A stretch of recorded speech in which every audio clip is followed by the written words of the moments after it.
एक लंबे समय पहले सुभद्रपुरम नामक एक गांव में सुभाष नामक एक आदमी उसके माता पिता के साथ रहता था।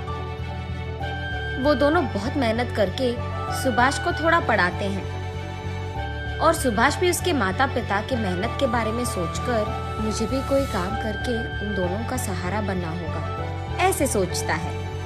इसी कारण वो नौकरी ढूंढने उस गांव के बाजार को जाता है। ऐसे वो 2 दिन मार्केट में जान पहचान के लोगों को काम के लिए पूछता है, लेकिन सभी ना ही कहते हैं। तब वो आखिर में प्याज की व्यापार कर रहे एक बूढ़े आदमी से काम के लिए पूछता है। क्यों दादा, मुझे तुम्हारे दुकान में कोई काम मिलेगा क्या? मेरा छोटा सा व्यापार है बेटा, तुम्हें देने के लिए मेरे पास कोई काम नहीं है। हाँ, 2 दिन से घूम रहा हूँ दादा, कोई काम नहीं मिल रहा है, इसीलिए तुमसे पूछा मैंने, ऐसे दुख में कहता है। यहाँ काम करने से बेहतर तुम कोई व्यापार कर लो बेटा। मेरे पास व्यापार करने के पैसे कहाँ से आएंगे दादा? उतने पैसे ही होते तो मैं नौकरी के लिए सबको ऐसे पूछ क्यों लेता? बूढ़ा व्यापारी थोड़ी देर सोचकर, मेरा भी कोई अपना नहीं है, हर रोज मेरी कमाई से थोड़ा मैं बचत के लिए रखता हूँ, वो पैसे मैं तुम्हें दूंगा, उससे तुम कोई व्यापार शुरू कर लो, लेकिन सिर्फ एक शर्त पे, तुम्हारे कमाई के लाभ से थोड़ा हिस्सा मुझे भी मिलना चाहिए, तभी दूंगा, ऐसे कहता है। तुम मेरी इतनी मदद कर रहे हो तो मैं हिस्सा क्यों नहीं दूंगा दादा? अब से तुम भी हमारे घर आकर हमारे साथ रहो दादा, अगर तुम्हें ऐतराज ना हो तो। ठीक है बेटा, मैं तुझे पैसे दे दूंगा, उन पैसों से तुम्हें कौन सा व्यापार करना है इसका फैसला करो। ठीक है दादा, ये कहकर वो वहाँ से अपने घर चले जाता है। उस रात बहुत सोचने के बाद वो फैसला करता है कि उसे पानी पूरी का व्यापार करना है।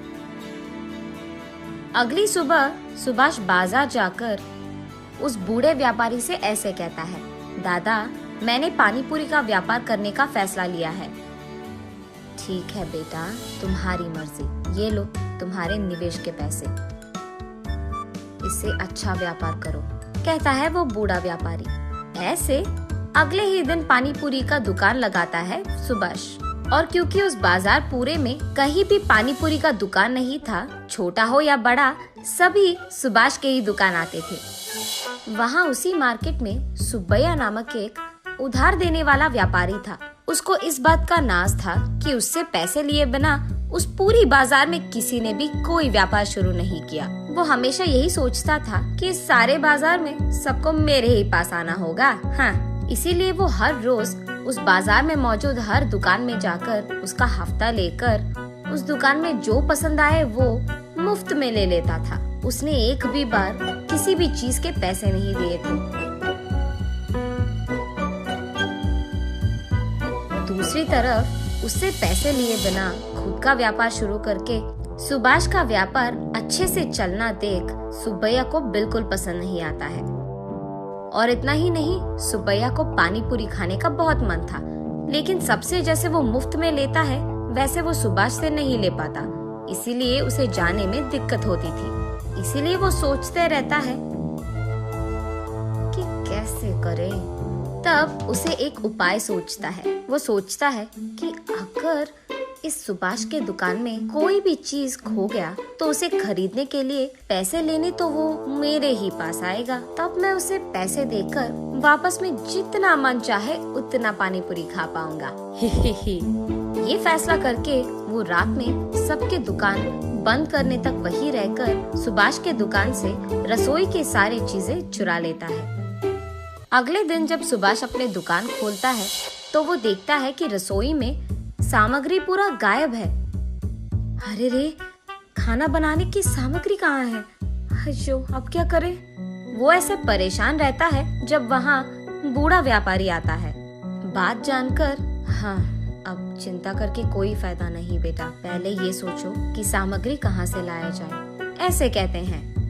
व्यापार शुरू करके कुछ ही दिन हुए हैं दादा, इसीलिए मैंने कोई पैसे नहीं बचाए, अब क्या करूँ मैं? ठीक तभी सुब्बैया वहाँ पहुँचकर कहता है, हाँ, इतनी सी बात, अब जो गया वो गया, उसके लिए अब चिंता की क्या जरूरत है?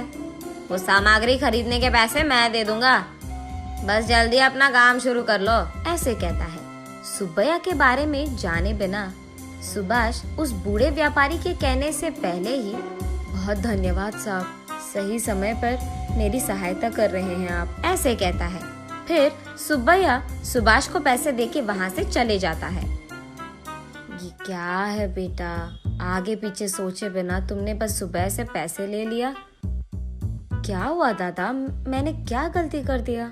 हमारा व्यापार तो ठीक चल रहा है ना, तो बस उसका उधार जल्दी चुका दूंगा, ऐसे कहता है सुभाष। तुम्हें सुब्बैया के बारे में कुछ नहीं पता। उसके पास एक बार उधार जो ले लिया, हमेशा हमेशा के लिए पैसे लौटाते ही रहना पड़ेगा। इतना ही नहीं, उसको अगर हमारे दुकान में कोई भी चीज पसंद आ गया, चाहे वो कोई भी चीज हो, वो मुफ्त में ले लेता है। इस सारे बाजार में मैंने सोचा सिर्फ तुम हो जो उसके मुंह नहीं लगे, लेकिन आज तुम भी उसके जाल में फंस गए। अरे रे, हाँ क्या? पर मुझे पता नहीं चला कि मैं क्या करूं दादा। पैसे दे रहा था तो मैंने सोचा कि सहायता कर रहा था।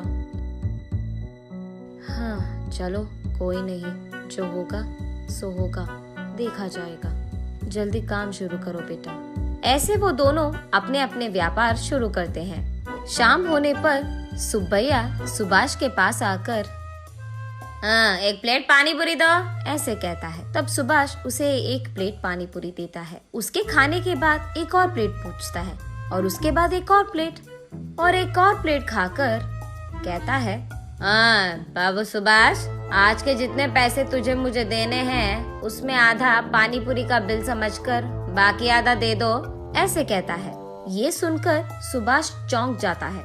अब कुछ नहीं कह पाता है, इसीलिए वो बाकी के पैसे सुब्बैया को उधार के पैसे समझकर दे देता है।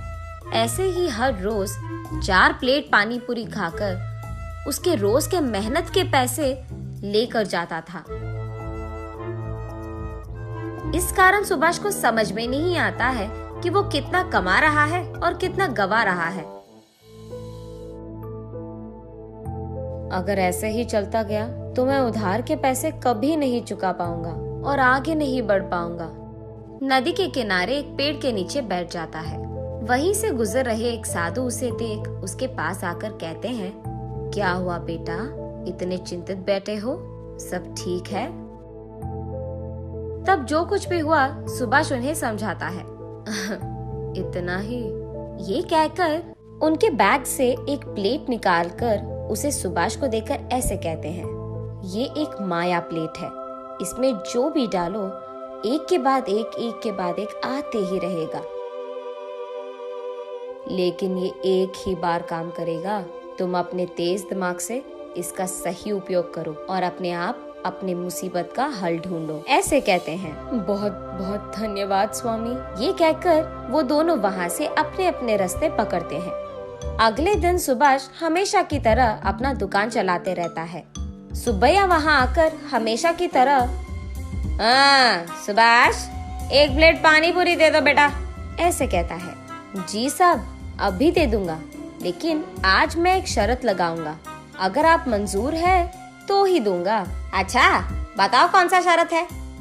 प्लेट में मैं जितने पानी पूरी देता हूँ उतना आपको छोड़े बिना पूरा खाना होगा। अगर आप खा पाए तो मैं हर रोज आपको दुगने हफ्ते के पैसे और दुगना पानी पूरी दूंगा, और अगर आप नहीं खत्म कर पाए तो मेरे से ही नहीं, इस बाजार में किसी से भी आप मुफ्त की कोई चीज नहीं लोगे। मंजूर है? सुब्बैया थोड़ा सोचकर, हैं इतनी सी बात, एक प्लेट में कितने ही पानी पूरी रहेंगे? ज्यादा से ज्यादा 10 ही रहेंगे, खा के प्लेट फेंक भी दूंगा। हैं ठीक है सुभाष, मुझे ये शर्त मंजूर है, दो वो पानी पूरी का प्लेट। ये लो साहब, ये खाओ, ये कह के वो प्लेट देता है। सुब्बैया जितना भी खाए उस प्लेट में पानी पूरी खत्म ही नहीं हो रहा है।